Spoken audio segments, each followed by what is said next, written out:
Ismaël. Bonjour Héloïse. Alors, qu'est-ce qu'on peut dire de la psychologie aujourd'hui? Bon, alors la psychologie, c'est un monde extraordinaire de richesse, de créativité. Il y a des milliers de bouquins qui sortent tout le temps. Comment s'y retrouver? Vers quoi se tourner? Eh ben, à vrai dire, bon, ça fait des années que je lis sur le sujet et ce que j'ai trouvé de meilleur, c'est le père Pascal Ide. IDE, c'est un prêtre de la communauté de l'Emmanuel que j'ai connu autrefois quand il était étudiant en médecine à Paris. Il a 3 doctorats, c'est pas mal quand même, hein, philosophie, théologie et médecine.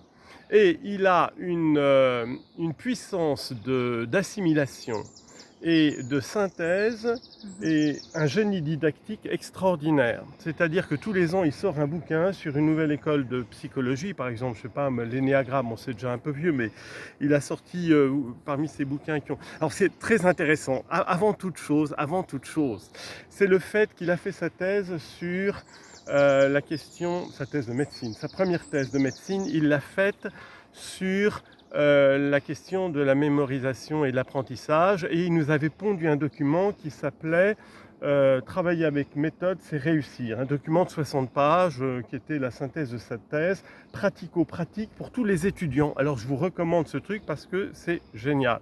Travailler avec méthode, c'est réussir pour tous les étudiants et les lycéens.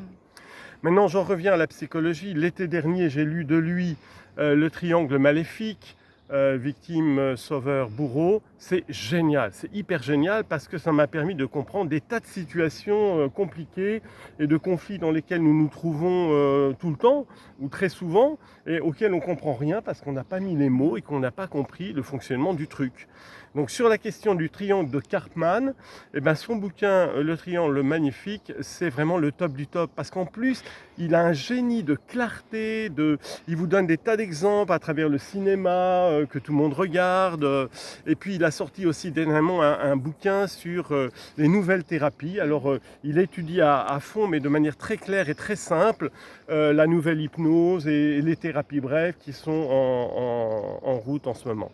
Voilà, je vous souhaite de bonnes lectures pour cet été. Que Dieu vous bénisse.